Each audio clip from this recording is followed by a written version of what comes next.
Espero que você esteja bem, que mais uma noite Deus possa falar no seu coração de uma forma suave e maravilhosa. Nós estamos aí começando agora nossos Domingos de Esperança. Nós temos como tema dessa série que nós vamos começar hoje, a Igreja Verdadeira. É um tema importante porque uma vez que você consegue entender o seu lugar e a sua identidade dentro da igreja, não tem motivos para que você saia dela, porque você conhece um propósito muito maior do que estar sentado, do que ouvir, ou do que fazer alguma coisa através dos ministérios dentro dessa igreja. A palavra igreja na Bíblia, ela no grego é a palavra eclésia, e essa palavra ela tem um significado de sair para fora. Ou, em alguns textos na Bíblia, ela tem o significado de sair para fora ou de ajuntamento de pessoas. Então, significa que igreja é um grupo de pessoas, é um ajuntamento de pessoas. Não existe igreja de um só. Você vai encontrar vários textos na Bíblia dizendo que a igreja é o corpo de Cristo.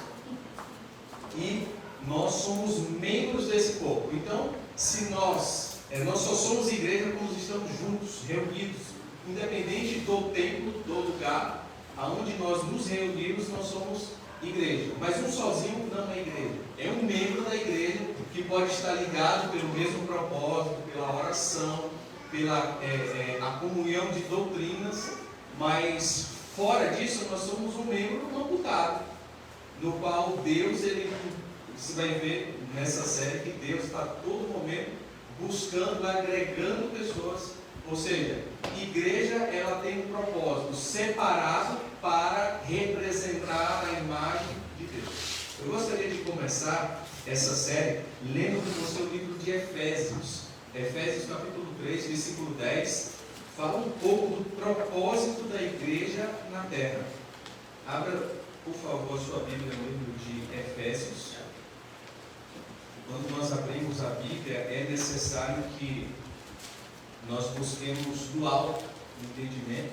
E se você já achou aí a sua Bíblia no livro de Efésios capítulo 3, versículo 10, vou convidar você a fechar os seus olhos.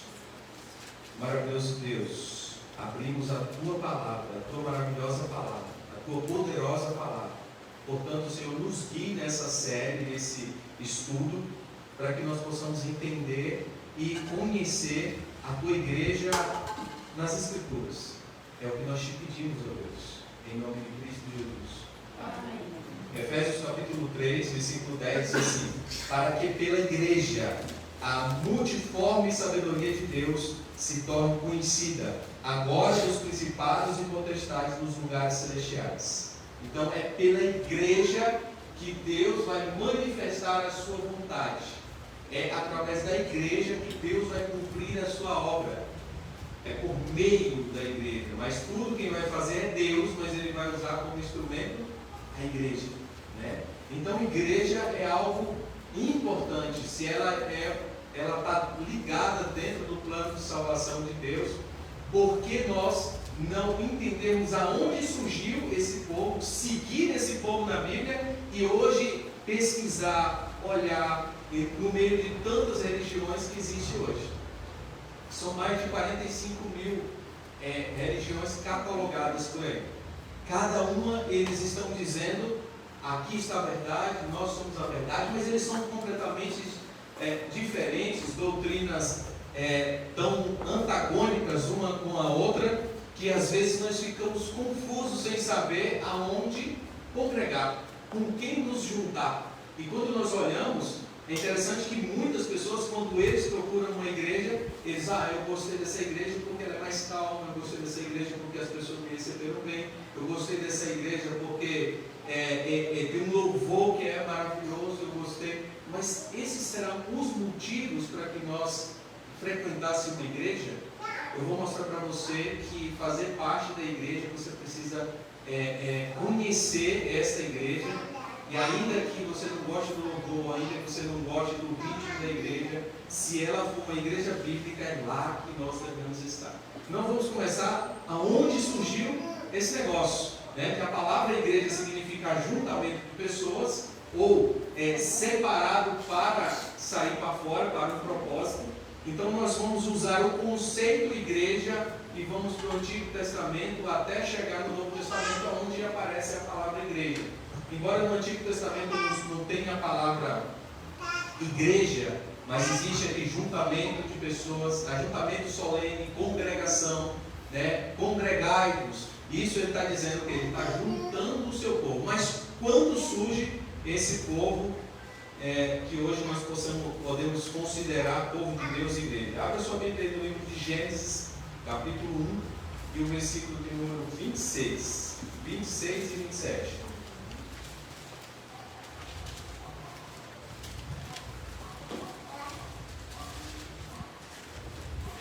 E a minha Bíblia diz assim: também disse Deus, façamos o homem à nossa imagem, conforme a nossa semelhança. Tenha ele domínio sobre os peixes do mar, sobre as aves do céu, sobre os animais domésticos, sobre toda a terra e sobre todos os répteis que rastejam pela terra.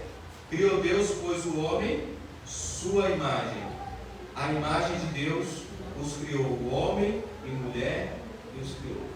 Então Deus cria o homem, né? E a gente vai para o livro de Efésios, fala que nós fomos criados por meio dele e para ele. Ou seja, ele tirou essa ideia de criar o homem dele. Ele olha para ele e fala assim: olha, eu vou espalhar a minha imagem por toda a terra. E ele cria o homem e diz assim: sejam fecundos, multiplicar e espalhar a terra. Ou seja, Deus ele está criando filhos e espalhando a imagem dele sobre a terra. Então qual é o propósito de Deus? Que a imagem dele, que os princípios dele, que os propósitos dele fossem espalhados pela terra, né? Então aqui, quem era a igreja de Deus no Éden? Quem era? Quando acontecia um juntamento ali, Deus Pai, Deus Filho, Jesus, na verdade, quem era a igreja dele? Adão e Eva. Antes da queda, pós-queda, agora com seus filhos, Caim e Abel, e agora esse povo, que é o povo de Deus, criado por Deus, começa a haver uma divisão quando um filho mata, um irmão mata o outro. Caim e Abel há uma divisão e agora começa a ter dois povos. Desses dois povos, a Bíblia diz que quando se multiplica a humanidade, olha só como que a igreja é vista no livro de Gênesis, capítulo 6, versículo 1. E aqui diz assim, ó: como se foram multiplicados os homens na terra, e lhes nasceram filhas, vendo os filhos de Deus que as filhas dos homens eram formosas, tomaram para si mulheres, as que entre todas mais lhe agradavam. Então, a Bíblia começa a falar de dois grupos de pessoas, e agora eles levam um nome que seria agora o povo de Deus, filhos de Deus e filhos dos homens. Então a humanidade foi dividida em dois grupos, filhos dos homens e filhos de Deus. Aqui era mais fácil. Era mais fácil de você saber quem estava com a verdade, o lugar que você deveria se posicionar. Então, você é dos filhos de Deus ou você é dos filhos dos homens? Aqui o contexto vai dizer que os filhos de Deus começaram a se unir com os filhos dos homens, e agora começou a surgir homens valentes, bravos, grandes. E a multiplicação do mal começou a crescer de uma forma tão grande que Deus ele manda o seu juízo evidente, destruindo toda a terra. E é interessante que o povo de Deus, ou a igreja dele, ela vai ser mais visível, mais presente em um momento de catástrofe, um momento de uma catástrofe, ou em um momento de apostasia.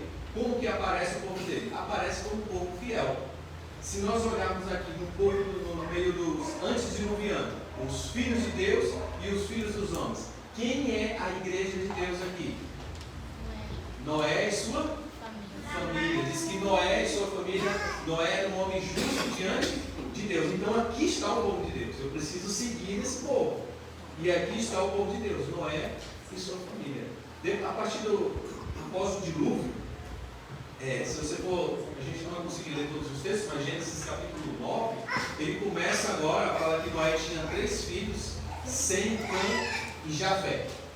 E esses filhos, um deles é Cã, né? Ele recebe ali uma maldição, Cã foi amaldiçoado, e Cã dá origem a um povo muito mau, que agora começa um outro tipo de religião, um outro tipo de adoração, que são chamados cananitas, né? Aparece aqui também os semitas, e dentre esses povos está o povo de Deus, está os filhos de Deus ali, em algum momento.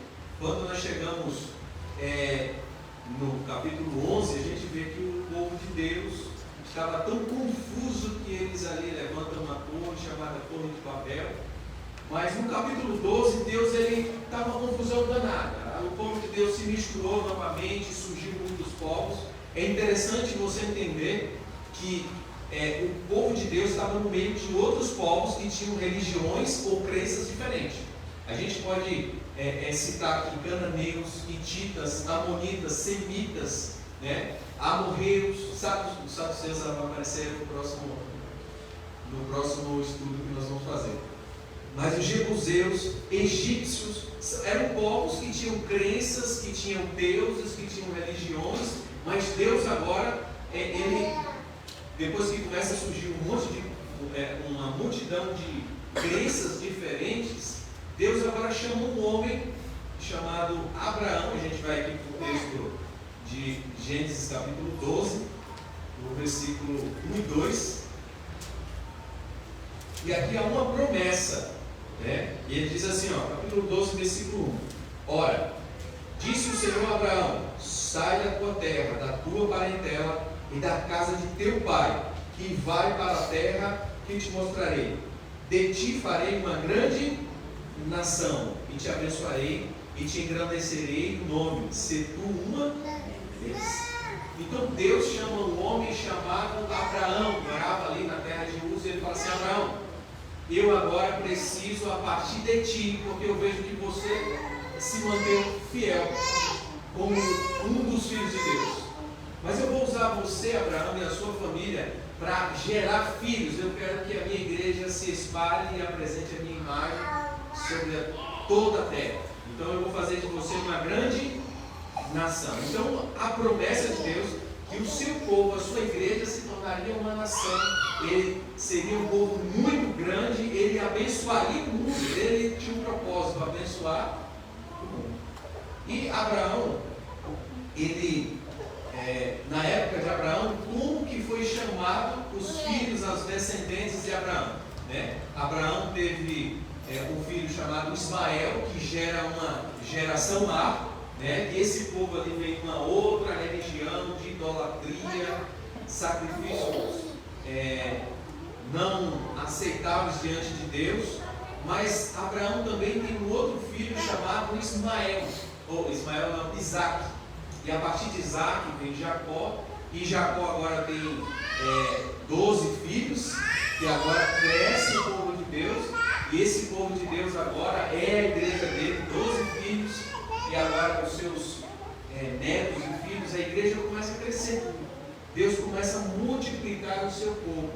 É interessante que Deus sempre grava isso na sua mente. Deus sempre teve um povo fiel em toda a história. Desde Adão, em todos os momentos da história, você vai encontrar que nós poderíamos chamar de remanescente, um restante. No meio de uma multidão que professava o Deus verdadeiro, ele sempre tinha um grupo ainda pequeno, mas fiel a esse Deus poderoso. Então, quando nós avançamos na Bíblia, essa promessa de Deus, ela também ela passa por meio de um outro homem. E a gente vai agora para Gênesis, avança a sua Bíblia no Gênesis capítulo 28, versículo 13. E agora, um momento dramático também, onde Jacó, fugindo do seu irmão, ele está passando ali uma noite e ele sonha.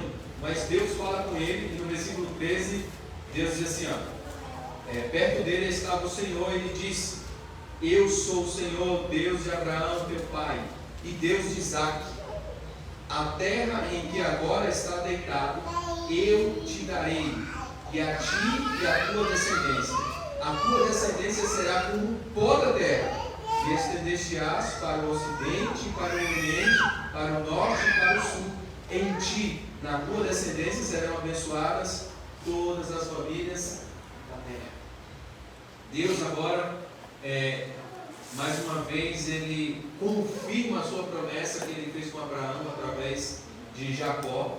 E a promessa é o seguinte: olha, está vendo essa terra aqui? Eu vou fazer filhos como o pó da terra. Você está vendo? Você consegue contar o pó da terra? Ele fala para Abraão: os seus filhos vão ser como as estrelas do céu. Para Jacó ele fala: os seus filhos vão ser como o pó da terra. Vai ser muito. Essa igreja vai crescer. Vai ser um povo muito grande. Vai abençoar o quê? Todas as famílias da terra. Ou seja, a igreja ou o povo de Deus nunca perdeu o seu propósito. Vai ser uma bênção. É ser uma bênção. Significa que a bênção não para em você. Você é o meio de transmitir a bênção. Deus, a sua imagem, a sua semelhança. Então nós vemos que o povo de Deus, como que era o nome do povo de Deus até aqui, como que ele era chamado? Nós vimos ali Adão e Eva, os filhos de Deus e os filhos dos homens depois de Caim. Agora, nesse momento, a partir de Abraão, quando nós vamos para Gênesis, se você voltar um pouquinho, Gênesis capítulo 14, versículo 13, ele vai colocar na tela aí para a gente ser mais rápido. Ele vai chamar agora esse povo de povo hebreu. Como é que surge hebreu? Hebreu vem de Abraão, e Abraão era dos hebreus. Gênesis 13, porém veio um que escapara, e o contou a Abraão, o hebreu. Este habitava junto dos carvalhais de Mar e o amorreu. Então aqui, Abraão era chamado de quê? Ele vinha do povo hebreu. Então agora você vai ver, quando chega lá em Êxodo, quando esse povo clama a Deus agora, a partir do momento que eles estão no Egito, e ele fala assim: o povo hebreu, estão gerando muitos filhos. Aí vem todo aquele contexto lá, porque o povo hebreu estava gerando muitos filhos. Então, até esse momento aqui, esse povo era chamado de hebreus. Então, qual que era a igreja de Deus no tempo de Abraão?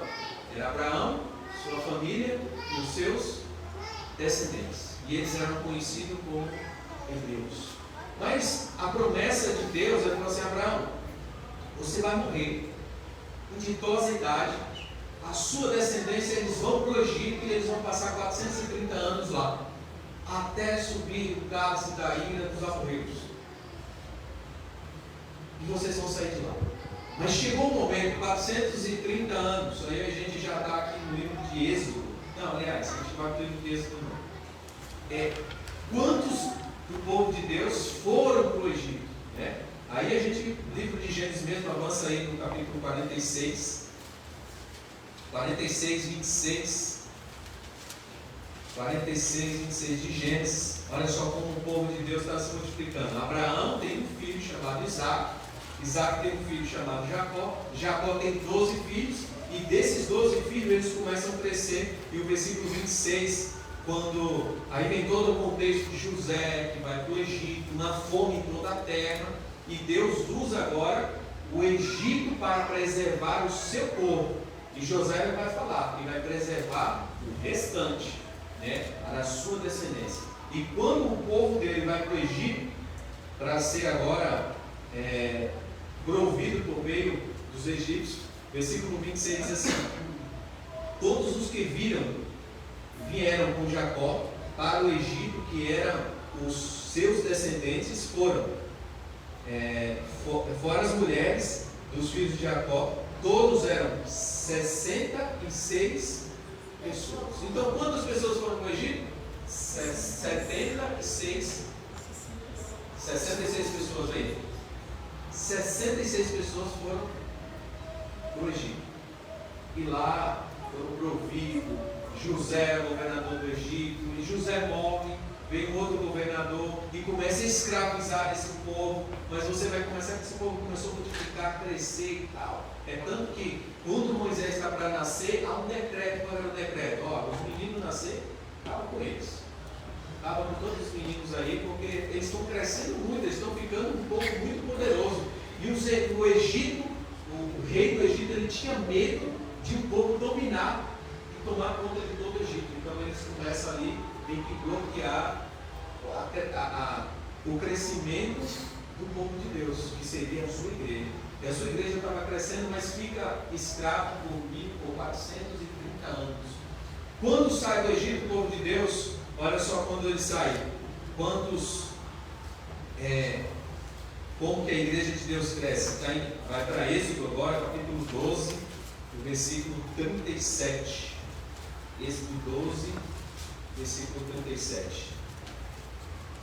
E a minha Bíblia diz assim: assim partiram os filhos de Israel de Ramassés para Sucote, cerca de 600.000 a pé, somente de homens, sem contar mulheres e crianças. O povo entra 66 e sai do Egito 600.000. É isso, né? 600.000, sem contar mulheres e crianças. Se for contar mulheres e crianças, fazer um cálculo mais ou menos aí, pelo menos está saindo do Egito mais de 2 milhões de pessoas. O seu líder, Moisés. Essa era a igreja, Moisés era o líder, e agora Deus começa a organizar mais esse povo. Ele começa a dividir. Agora vocês são descendência de Jacó, vocês vieram de 12 filhos, então agora vamos dividir em 12 tribos.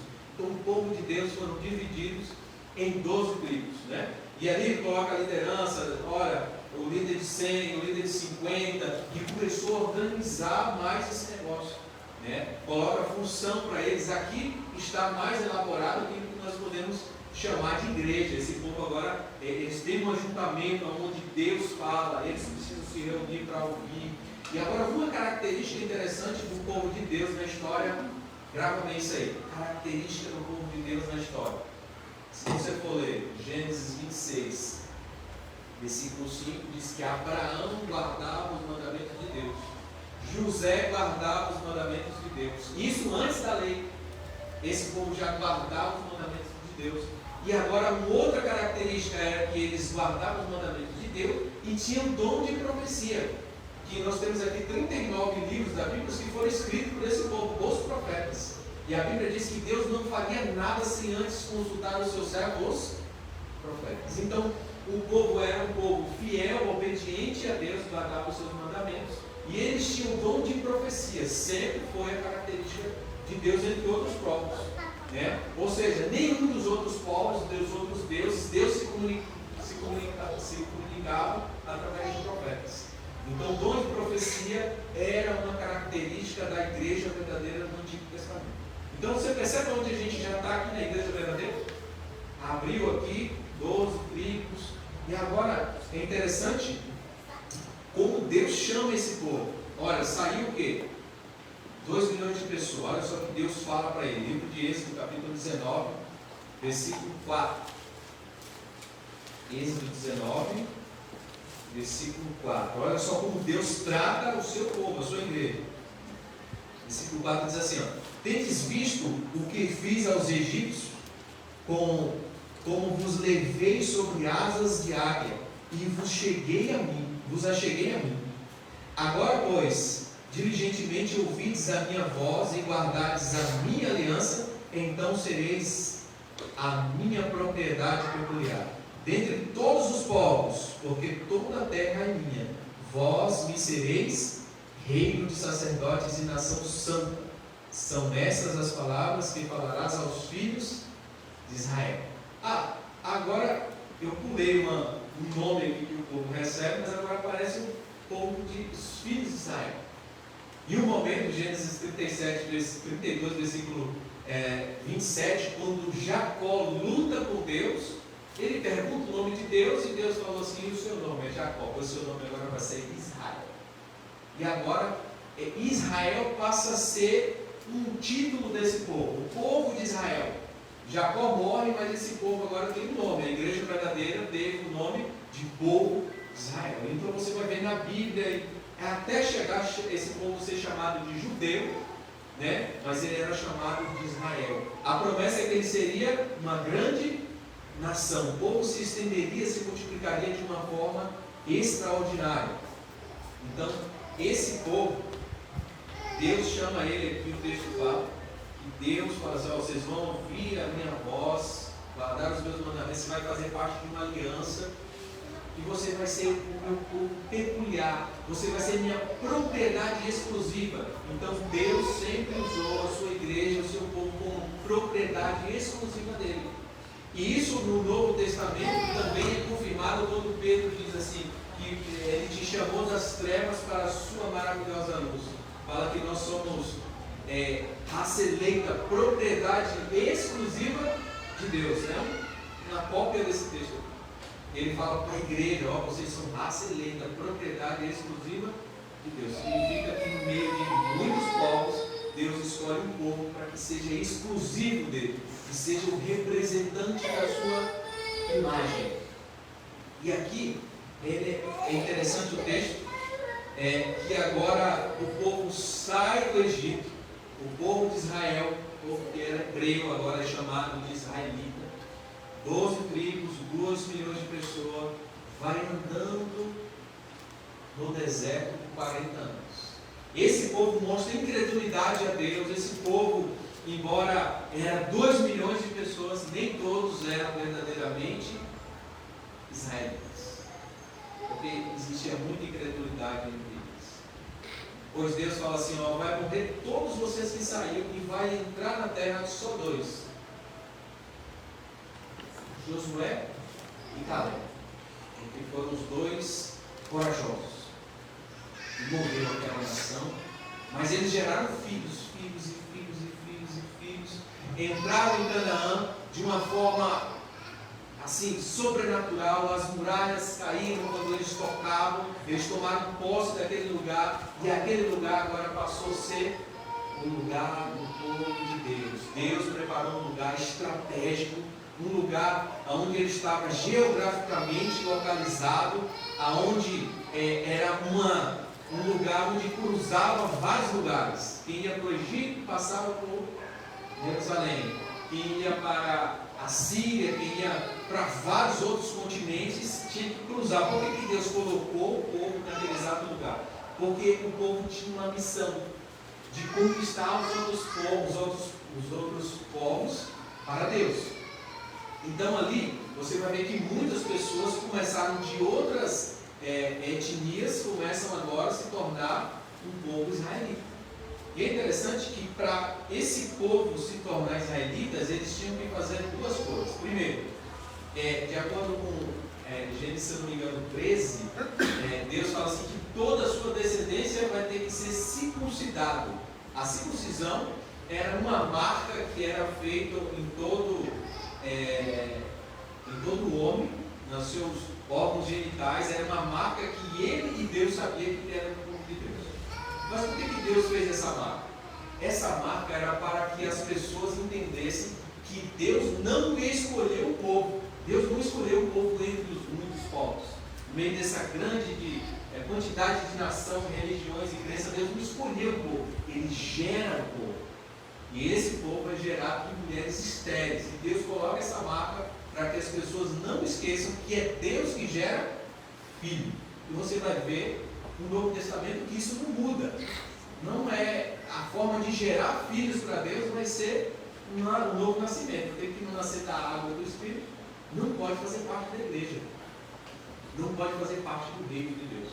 Então, esse povo agora, ele se localiza e agora eles têm uma missão: conquistar os outros povos para Deus. E todos os outros povos estrangeiros aceitavam o Deus verdadeiro e a religião verdadeira, eles precisavam passar por um processo. Primeiro, circuncisão. Segundo, vá lá em Isaías 56. Isaías capítulo 56.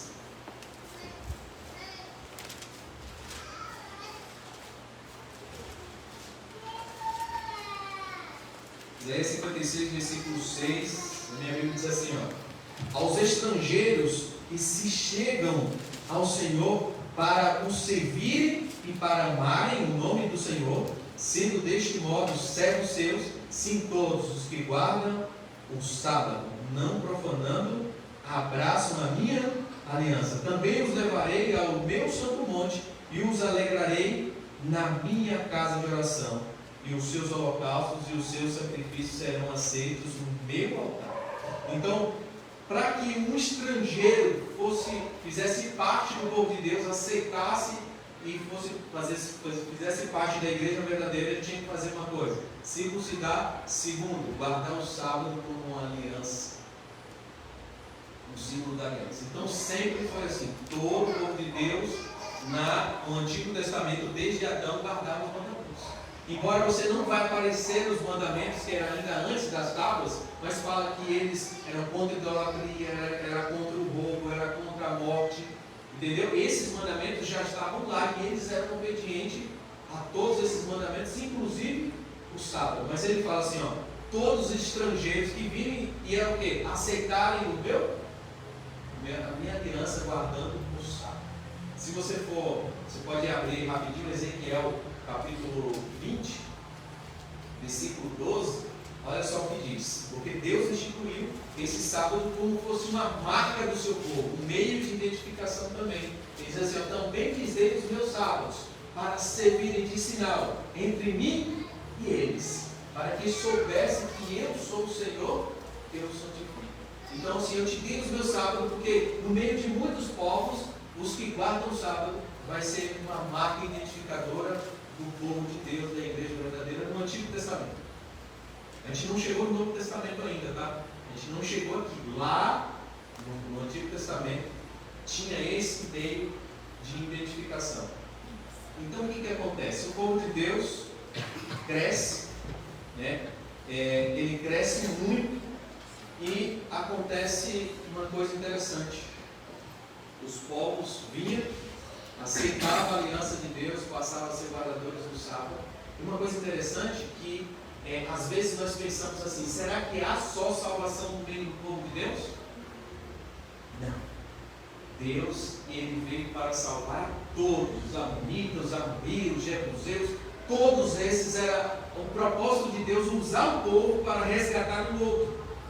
Então assim, hoje quando a gente fala de evangelismo, de atrair pessoas, é o propósito de Deus, não é nosso. Deus, ele quer que o povo se una e seja um só povo. Um só povo. Esse sempre foi o propósito dele. Espalhar para atrair. Sempre foi esse o propósito de Deus. Então, ele deu o sábado como sinal. O povo cresce de uma forma sobrenatural. O que acontece? Depois que eles entram em Canaã e viram uma nação, agora eles começam a ser liderados pelos juízes, né? Ele começa a ser liderado pelos juízes, só que o povo não se contentou com os juízes. Eles pediram rei, e Deus agora começou a dar rei. Deu Saul, depois de Saul, Davi, depois de Davi veio Salomão, veio Roboão, Jeroboão, e assim sucessivamente começa o povo através de rei. Mas havia uma promessa: há um rei que não morre, há um rei que é eterno. Esse rei é Jesus. Então, no meio do povo de Deus, vocês vão ser reinados, mas vai chegar o rei verdadeiro, que ele não morre e vai reinar por toda a eternidade. Essa promessa corria e o povo está crescendo. Mas acontece uma coisa: depois de Salomão começa a colocar os impostos muito altos e essas 12 tribos começam a se dividir. 10 vai para o reino do norte, se torna ali, que era Israel, e agora 2 delas, que seria Judá e Benjamim, vai para o reino do sul. E em algum momento o reino do norte some, essas 10 tribos some na história. E essas 2 tribos eram levadas para cativo em Babilônia, fica 70 anos lá. Quando ele sai de lá, ele sai com o nome de quê? Judeus. Olha, já está chegando no Novo Testamento. Quando Jesus chega, qual era o povo que estava lá? Judeu. Judeu era o povo verdadeiro, era a igreja verdadeira de Deus. Eles que vinham trazendo os oráculos de Deus, o conhecimento de Deus, a imagem. Embora você vai ver que eles estavam com a visão já deturpada de Deus, mas ele era o povo de Deus. Jesus nasceu ali. Esse é o tema para o nosso próximo estudo. Nós vamos focar ali. Aonde Jesus chegou, havia fariseus, saduceus, assentos, havia muitos povos ali. Por que era a igreja de Deus? Qual que eram as características dela ali? Né? A gente vai estudar no próximo domingo, então você não perde. Não perde para o próximo domingo, porque vai ser importante. Depois dali a gente tem mais 3 temas. A gente dividiu esse tema, a igreja verdadeira, em 4 mensagens. Tá? Então aqui, ó, agora a gente vai finalizar e a gente vai nos colocar agora dentro dessa situação, mesmo ainda sendo o povo do Antigo Testamento. O povo cresce, o povo se divide, o povo recebe reino, mas é o povo de Deus na história. No meio de muitos povos, viu? Muitos povos. A tendência, a influência desse povo, eles eram tão grande, que o povo de Deus começou a ser influenciado pelos outros povos. Aí Deus envia agora um profeta. E agora a gente entende um conceito também interessante. Vai para o livro de 1 Reis. 1 Reis, capítulo 19. 1 Reis, capítulo 19, versículo 9.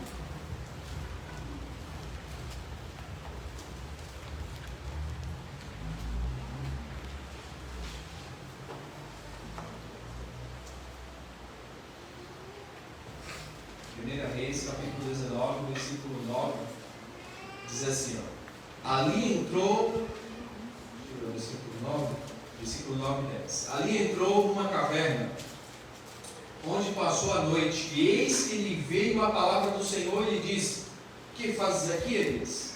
Ele respondeu, tenho sido zeloso pelo Senhor, Deus dos exércitos, porque os filhos de Israel deixaram a tua aliança, derribaram os teus altares e mataram os teus profetas à espada. E eu fiquei só e procuram tirar minha vida. Elias chega um momento da história onde o povo de Deus foi influenciado pelos outros povos, começaram a adorar outros deuses. E Elias diz assim: olha, do seu povo restou só eu. Está todo mundo aí agora na idolatria, só eu. Percebe uma multidão de milhares de pessoas, mas agora uma só pessoa representando Deus verdadeiro. E ele agora surge como um profeta.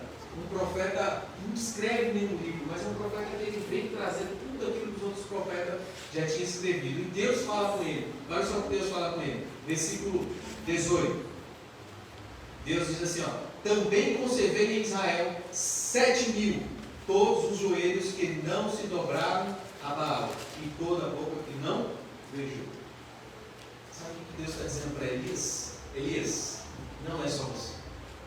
Existe uma igreja visível que é você, mas existe uma igreja invisível que você não consegue ver. Existe um povo que eu preservei, eles estão aí, estão espalhados aí.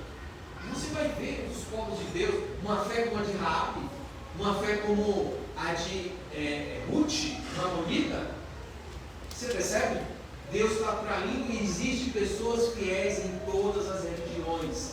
E Deus está no processo de ajuntar o seu povo, de converter e convencer o seu povo de um único povo, de um único Deus verdadeiro.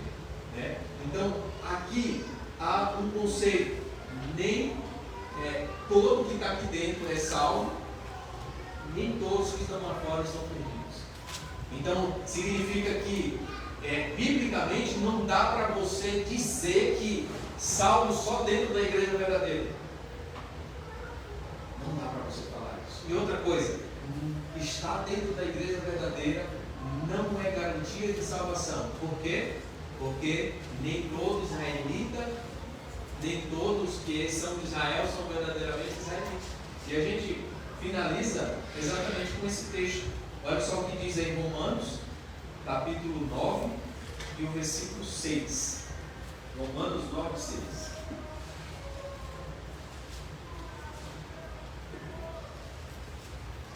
Olha só que texto fantástico. E não pensemos que a palavra de Deus haja falhado, porque nem todos os de Israel são de fato israelitas. Nem por serem descendência de Abraão são todos seus filhos. Isso significa nem todo que nascer dentro da igreja são os filhos de Deus. O que Deus está dizendo? Que vai ter filhos infiltrados aqui. E dentro da igreja verdadeira sempre teve. Nem todos que são de Israel são verdadeiramente israelita, significa que Elias olha e fala assim, só sobrou eu, o remanescente, eu sou o resto. Deus fala assim, não é você ainda existe 7.000 que não se dobraram a Baal. A minha igreja não é só você, tem uma parte da minha igreja que você não consegue ver. Então entenda esse conceito que a gente vai levando com todos os estudos. Existe a igreja visível, aquilo que você vê, e está aqui as doutrinas, todas as marcas de Deus nessa igreja, mas existe também uma igreja invisível, que ela pode até ser maior do que a invisível, do que a visível. Estão espalhados por aí, e Deus está juntando o seu povo, entendeu? Então, igreja verdadeira, eu não quero dizer que só há salvação. Ele está dizendo agora que a igreja é verdadeira e só há salvação nela. Não. Deus está dizendo que há possibilidade de salvação, mas o plano dele é atrair, juntar a sua igreja. Esses membros que estão lá afastados da igreja, eles são como um membro amputado do corpo. Porque a igreja ela tem um propósito. Nós precisamos seguir a mesma doutrina, os mesmos propósitos, o mesmo plano. Né? Quando a gente atrai alguém para Jesus, eu preciso atrair para Jesus e levar para o povo dele. Não dá para eu atrair a pessoa para Jesus e deixar ela dispersa por aí. Ela vai ser facilmente influenciada pelos outros povos. Então, existe o que Jesus chama de aprisco, aonde nós guardamos as ovelhas. E quando ela sai do aprisco, o que a gente tem que fazer? Buscar. Então, Jesus, a Bíblia diz que nem todos que são da igreja são filhos de Deus. Agora, olha só o que ele vai dizer no versículo 27, capítulo 9, versículo 27. Diz assim,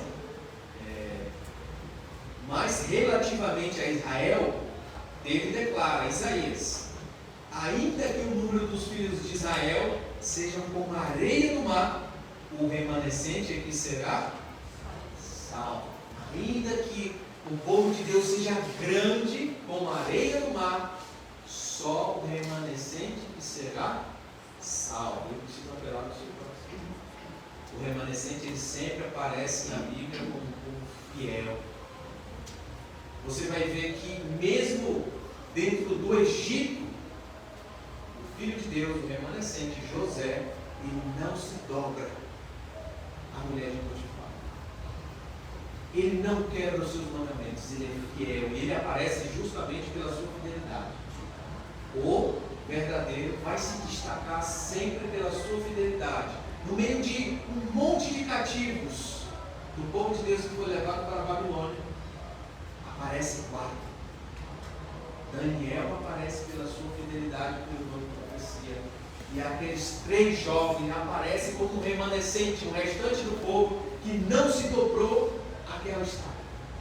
Então significa que você, para ser o povo de Deus, você vai ter que ser fiel em meio de muitas apostasias e catástrofes da vida.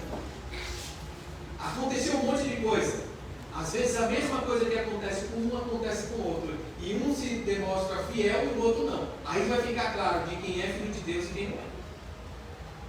Então assim, as catástrofes e os momentos de apostasia revelam o remanescente, o restante. Mas ainda que essa igreja esteja cheia, só o remanescente será salvo. Remanescente significa o restante fiel. E o meu apelo para você é: busque mais a palavra. Senhor, qual que é a sua vontade? O que eu preciso fazer para ser um povo completamente fiel ao Senhor? O que eu preciso fazer? Jesus vai voltar para buscar a sua igreja pura e gloriosa. Ele vai dizer no livro de Efésios. Eu comecei dizendo que o propósito de Deus era que a sua imagem fosse manifestada. Nesse momento eu gostaria de convidar você, porque não tem nenhuma outra forma de você ser fiel, a não ser você se apegar à tua palavra, a palavra de Deus. E a gente vai cantar novamente esse hino, mas você canta com o coração, com a alma, com todos os seus sentimentos e as suas emoções, dizendo: Senhor, eu quero ser fiel à tua palavra, porque fiel à palavra de Deus é a característica do remanescente.